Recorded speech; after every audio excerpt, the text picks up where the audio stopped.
काटने की कोशिश की गई, उसको हम बाजू में रखते, लेकिन उनको कोई नकार नहीं सकता। ऐसे इसके अंदर जिस तरीके से घिनौनी राजनीति नितिन गडकरी के साथ में खेली गई, मैं आपको ये बहुत कॉन्फिडेंशियल सोर्स की इंफॉर्मेशन दे रहा हूं। नितिन गडकरी के खिलाफ में वहां पे एक नेता को खड़ा करने के लिए बीजेपी के ही अंदरूनी गुट ने 20 करोड़ रुपए दिए कि भैया ये पैसा ले लो, लेकिन आप हाँ बोलो और खड़े रहिए आप, क्योंकि इनको मालूम है कि नितिन गडकरी जी अगर चुन के आते हैं तो मोदी के सीट को थ्रेट है, तो इसलिए इसको बेटर है कि इसको। ये कौन सा व्यक्ति था प्रकाश जी? आप जो कह रहे हैं कि एक व्यक्ति को 20 करोड़ रुपए दिए गए ताकि नितिन गडकरी के खिलाफ खड़ा हो, ये कौन व्यक्ति है? देखिए, देखिए ऐसा है, उनके खिलाफ में इन्होंने विकास ठाकरे को खड़ा किया, कांग्रेस के। हाँ, हाँ, तो विकास ठाकरे तो बिल्कुल तैयारी नहीं थी उसकी, उसका नाम भी नहीं था, कोई चर्चा में भी नहीं था, उसकी इरादा भी नहीं था। मेरे बड़े अच्छे दोस्त है वो लेकिन वो वहां के पार्षद है। और उसके बाद में वो इसके पहले महापौर भी रह चुके हैं, ग्राउंड का आदमी था, लेकिन वो बोले भाई मेरे पास में उतना पैसा नहीं है और मेरी तैयारी नहीं है, तो वो कांग्रेस पार्टी में नहीं बोल दिया था उन्होंने। लेकिन उस आदमी को रातों रात खड़ा किया गया, उसको पूछा गया कि क्यों नहीं बोल रहे हो, वो बोले नहीं भाई मेरे पास में तो फाइनेंशियल परिस्थिति नहीं है, तो बोलिए पैसा लो लेकिन आप हाँ बोलो। ये बीजेपी के सूत्रों की बात बता रहा हूं मैं आपको। उसके यानी कि बाद में वो खड़ा रहा। यानी कि बीजेपी ने विकास ठाकरे को पैसे दिए कि तुम आप गडकरी के खिलाफ खड़े रहो। हाँ हाँ हाँ, बिल्कुल बोल रहा हूं मैं, बिल्कुल बोल रहा हूँ, मुझे मालूम है किसने दिए क्या किए, इतनी परिस्थिति है। बाद में विकास ठाकरे की जो चल गई, ऐसा है वो एरिया जो हमारा है वो किसानों का एरिया, कुर्मियों का एरिया है, और कुर्मी उस एरिया में जो है वो 40% तादाद है उनकी।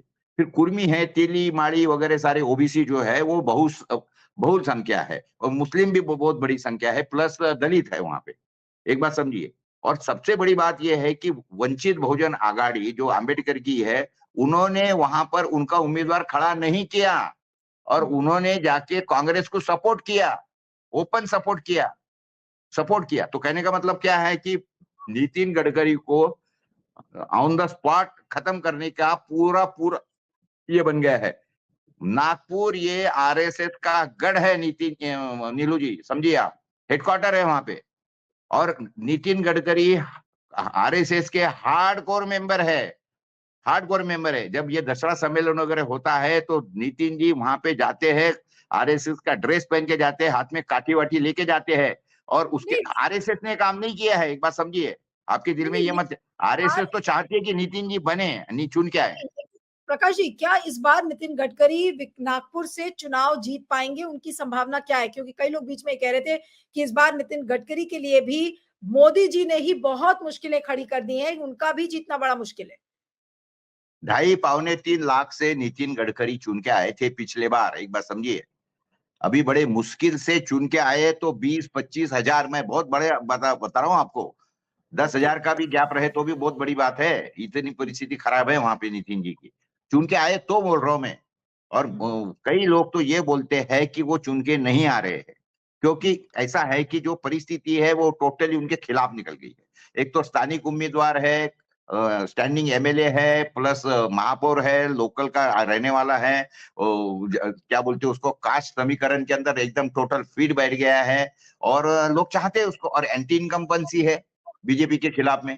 तो ये सारे के ऊपर से जो 10 सीटों में से अगर कोई सीट आई तो वो सिर्फ और सिर्फ नागपुर की सीट आ सकती, एक ये हो गया। दूसरा मैं ये बोलता हूँ, जो मैंने चित्र देखा इस बार तो क्या था कि मैं खुद भी बड़ा बीजेपी से नाराज हूँ, और जो कुछ तरह हुआ देख रहा हूँ वगैरह, तो मैं बड़ा इनका जो भी अनेक अनेक अनेक विषय है। देखिए 2014, मैं आपसे वो आदमी बात कर रहा हूँ जो 2014 में मैंने नरेंद्र मोदी जी को वोट दिया, मैंने कैंपेन किया उनके लिए। एक बात समझिए, 2019 में भी मैंने मोदी जी को ही वोट दिया, ये भी बात समझिए।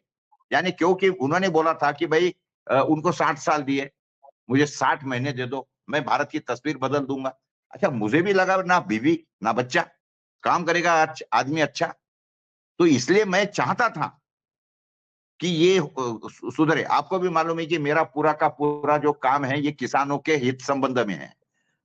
किसानों के हित संबंध में हमेशा जो कुछ लड़ा हूं, सत्ता से जाके लड़ा हूं, जेलों में गया हूं, कई बार हथकड़ियां पहनी है मैंने, ये मैं किसानों के लिए किया आंदोलन। लेकिन पिछले 10 साल में जो मुझे दिखा तो मैं बिल्कुल विरोधी हो गया, घोर विरोधी हो गया उनकी बीजेपी की। मैं चाहता हूं कि नहीं बोल, ये झूठ बोलने वाले लोग हैं। तो इसलिए तो मैं इस बार क्या किया, खुद क्या लग रहा है कि इस बार महाराष्ट्र का किसान बीजेपी के पूरा खिलाफ रहेगा? जितना भी जो किसान वर्ग है महाराष्ट्र का, क्या वो बीजेपी के खिलाफ वोट डालने जा रहा है? मैं 100% किसान विरोधी बोल रहा हूं। मैं 99% नहीं बोल रहा हूं, 99% भी नहीं बोल रहा हूं, 100% किसान नाराज है। और पब्लिक जो थी, देखिए आप 2014 का चित्र लाइए सामने। 2014 में चित्र क्या था? वन साइडेड था, मोदी की लहर थी, पूरी लहर थी। किसान 70-80% इनके फेवर में था, विद्यार्थी थे, महिलाएं फेवर में थी, शहर के लोग फेवर में थे। आज इससे टोटली विपरीत परिस्थिति है। आज ये सारा खेमा हो गया और ज्यादा घोर विरोधी हो गया। मैं किसानों की बात तो 100% कर रहा हूं, क्योंकि पिछले 5-6 साल से जो मोदी जी ने बोला था कि 2017 में हम आपको लागत से दुगना कर देंगे, तो देखिए लागत से दुगना कर दिया उन्होंने, बिल्कुल। लागत से दुगना कर दिया। लेकिन क्या कर दिया मालूम है आपको? लागत से दुगना खर्चा कर दिया, किसानों का भाव नहीं दिया। और पिछले 5 साल के अंदर किसान मर गया, कर रहा है, जबरदस्त गति से कर रहा है। आपको मैं और यहाँ बता दूं कि का मामला दैनिक देशोन्नति ने और मैंने ही खुद उठाया हुआ है। 2001 से तो 2007 तक के भयंकर तरीके से मैं लिखता था। हर किसान की मैं न्यूज डालता था मेरे अखबार के अंदर।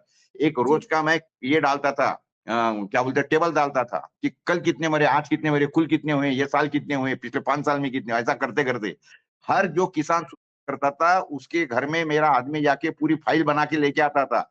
हजारों फाइलें मेरे पास में किसानों के से। उसके कारण 2007 के अंदर ये मनमोहन सिंह जी ने, प्राइम मिनिस्टर के ऑफिस से मुझे फोन आया कि आपका ये जो मामला है, ये मामला समझना चाहते हैं प्राइम मिनिस्टर जी, तो कृपा करके आप दिल्ली आइए। मुझे ससम्मान बुलाया गया, 40 मिनट का समय दिया गया मुझे, 40 मिनट का। और वो 40 मिनट का समय 2 घंटा 40 मिनट एक्सटेंड हुआ, समझिए आप। वो दिन के सारे प्रोग्राम मनमोहन जी ने कैंसिल कर दिए। और उसके बाद में उन्होंने सारा विषय समझने के बाद में, मैं तो विदर्भ का टुकड़ा लेके गया था, उन्होंने पूरे इंडिया के किसानों का 72,000 करोड़ रुपए लोन व्यवहार करवाया। यही नहीं तो मैंने बोला कि किसान ये कौन है? ये किसान वो है कि जो एक जमाने में बैंकों में डिपॉजिट रखता था, लेकिन आपके मार्ग पे वो चला, आपने बोला उसको हाइब्रिडाइजेशन कर, वो किया, केमिकल फार्मिंग पे गया और आज वो कर रहा है। प्रकाश जी, अब वापस मैं जी। सीट्स पर आना चाहती हूँ, वरना कन्वर्सेशन बहुत लंबी हो जाएगी। हाँ, विदर्भ सॉरी, हाँ, मैं बह गया थोड़ा।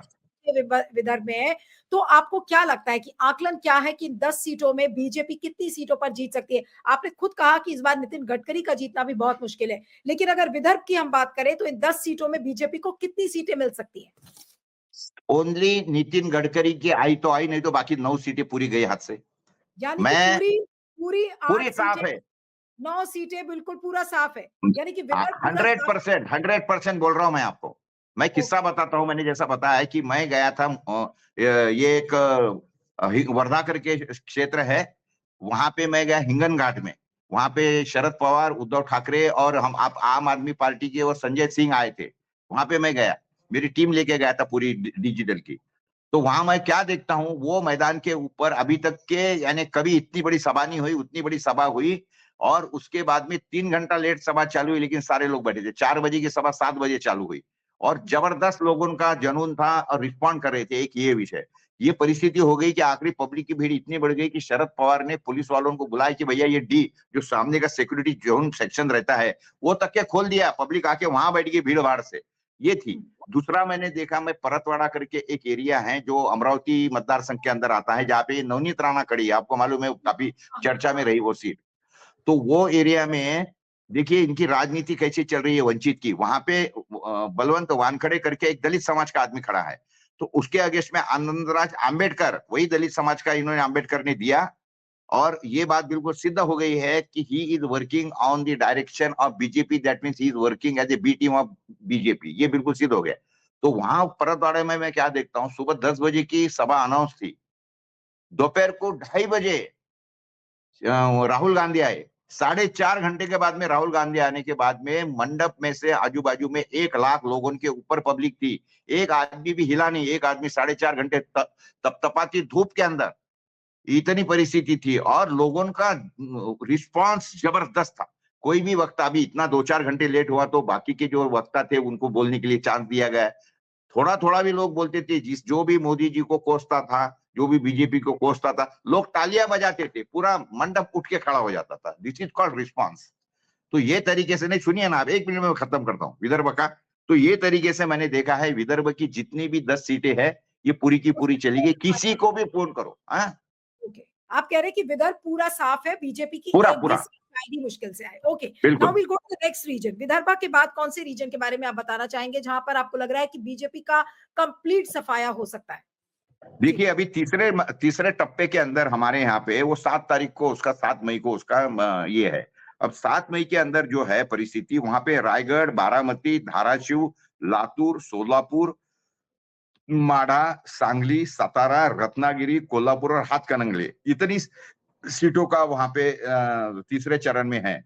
और ये तीसरे चरण की भी जो परिस्थिति है, एक तो इनको बहुत लेट उम्मीदवार इनके डिक्लेयर हो गए, और अभी जो भी उम्मीदवार डिक्लेयर हुए हैं, इसके अंदर मुझे भी आप पूरी की पूरी आप कह रहे हैं कि बीजेपी के उम्मीदवार बहुत